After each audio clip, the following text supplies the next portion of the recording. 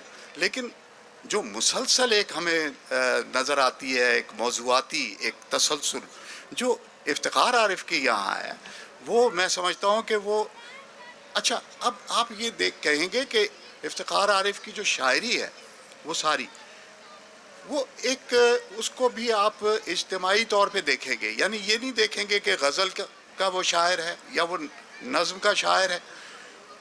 آپ ہمیشہ جب بھی افتخار عارف کے بارے میں بات کریں گے، آپ کے ذہن میں ان کی وہی کربلا کا استعارہ اور پیاس کا ایک جو امیج ہے وہ اس طرح سے آتا ہے کہ خود بخود ابھی آپ نے بات کی حمد کی، نعت کی، منقبت کی، لیکن ان کے یہاں مناجات کا پہلو، مناجات کا رنگ جو ہے وہ آتا ہے، وہ آتا ہے ان دعائیہ انداز میں، اور ایک طرح سے یعنی آسمان کی طرف سر اٹھا کے.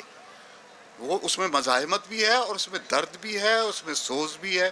تو یہ چیزیں جو ہیں وہ ہمیں کم نظر آتی ہیں. جیسے ڈاکٹر صاحب بتا رہے ہیں کہ ایک تو وہ ہے نا کہ جب آپ کسی مذہبی حوالے سے شعر کہتے ہیں تو آپ صرف اس واقعے کی حد تک یا صرف اس شخصیت کی حد تک آپ اشعار کہتے ہیں یا بات کرتے ہیں. نعت ہے تو وہ صرف جناب رسالت مآب صلی اللہ علیہ وسلم کی حوالے سے ہے، یا منقبت ہے تو ان کے حوالے سے ہے.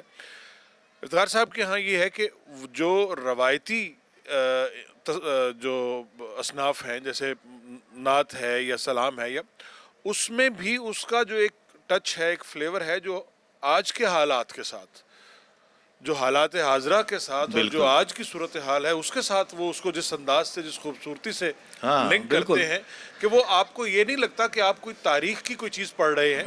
آپ کو یہ لگتا ہے کہ یہ آج کچھ ہو رہا ہے، جو آج بیتا جا رہا ہے، یہ اسی کی کوئی ایک کہانی ہے.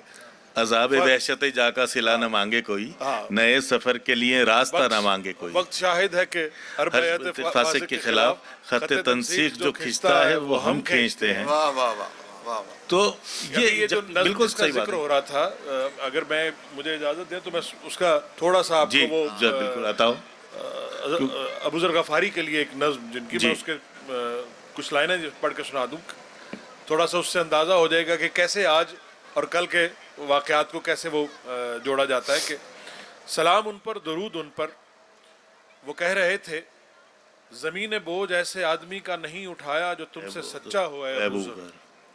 وہ کہہ رہے تھے فلک نے سایہ نہیں کیا ایسے آدمی پر جو تم سے سچا ہوا ہے ابوذر. سبھی یسار و یمین تصدیق کر رہے تھے، تمام اہل یقین تصدیق کر رہے تھے.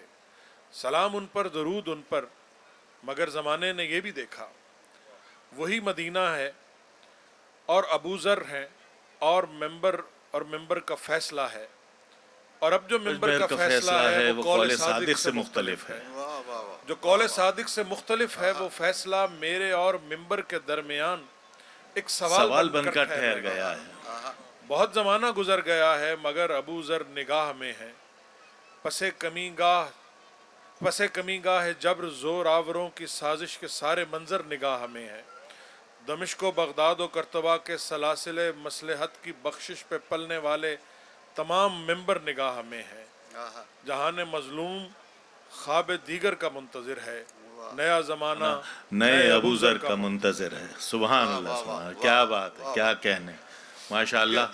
بہت ذرا مختلف بات ہے لیکن اصل میں چونکہ وقت کا ظاہر ہے وہ ہے اذان بھی ہو رہی ہے تو قلیل وقت میں اتنی گفتگو ہو جاتی ہے. یہ ایک بہت جی شاید نیئر صاحب کچھ کہنا چاہیں گے. بس اس قدر کہ جس طرح اس نظم کی نیا زمانہ نئے ابو ذر کا منتظر ہے, تو جو آپ بات کر رہے تھے کہ اس پیغام میں چاہے وہ کربلا کا ہو یا مدینے کے, مکے کے, نجف اور دمشق, اور اس کے اندر ایک قدرتی کشش ہے جو ہمارے خون کے اندر موجود ہے, اور اس عہد کے ساتھ اس نظم کی آخری لائن کی طرح نیا زمانہ نئے ابو ذر کا منتظر ہے, تو یہ پورے کا پورا پیغام آج کے عہد سے مربوط و منسلک ہے اور اپنے اندر اتنی طاقت, اتنا پیغام, اتنی رفت رکھتا ہے کہ ہمارے جیسے لوگ جو اس عہد میں رہ رہے ہیں, زباں بندی کے اس موسم میں, جبر کے اس موسم میں, جہاں آزادی فکر, آزادی اظہار اس پر بھی قدغن ہے, اس عہد کی, ان دنوں کی, ان مہینوں کی بات کر رہا ہوں, تو اس پیغام سے بڑا اور کون سا پیغام ہوگا کہ اپنی حریت فکر کے چراغ کو جلائے رکھو اور اسی مشل کو تھام کر آگے بڑھو. اور یہ والا خیال اور یہ والی باتیں ہمیں اس طرح کی شاعری سے ملتی ہیں جیسی شاعری افتخار عارف صاحب نے کی, چاہے وہ سلام, نعت, منقبت کے حوالے سے ہو یا پھر عام نعت اور غزل. اور جس طرح جمال صاحب فرما رہے تھے کہ ایک پھیرا کربلا کا لگات ہے, بڑا اچھا لگا مجھے ضمیر جعفری صاحب کا. تو اس پیغام کو اس عہد میں بھی اتنی ہی ضرورت ہے یا شاید اس سے زیادہ ضرورت ہے جتنی ماقبل عہدوں میں رہی, لہٰذا یہ ریلیونٹ ہے, بے شک متعلق ہے, اور ہمارے لیے ایسی شاعری اس قابل ہے کہ ہم اسے چوم کے پڑھیں. بس آخر میں آپ لوگوں کا بہت شکر گزار جناب ڈاکٹر نجیب جمال صاحب کا, شکیل جاذب صاحب اور شہزاد نیئر صاحب کا بہت شکریہ کہ آپ نے اس کم وقت میں ایک اچھا اظہار خیال کیا. لیکن بس میں ایک جسارت کرنے جا رہا ہوں, عذاب وحشت جہاں کا صلہ نہ مانگے کوئی, نئے سفر کے لیے راستہ نہ مانگے کوئی. اسی میں افتخار عارف صاحب نے کچھ لکھا اور میں اس کے برعکس بات کرنے لگا ہوں. انہوں نے لکھا کہ میں زندگی کی دعا مانگنے لگا ہوں بہت, میں زندگی کی دعا مانگنے لگا ہوں بہت, جو ہو سکے تو دعاؤں کو بے اثر کر دے. میں اس اذان کے وقت یہ دعا کروں گا کہ اللہ ان کو طویل عمر دے اور عمر دے, وہ اسی طرح لکھتے رہیں اور ہمارے ساتھ رہیں, ہماری رہنمائی کرتے رہیں, اور اسی طرح حق اور باطل کو واضح کرتے رہیں اپنے قلم سے, اپنے انداز سے, اپنے افکار سے. آپ لوگوں کا بہت شکریہ, بہت نوازش.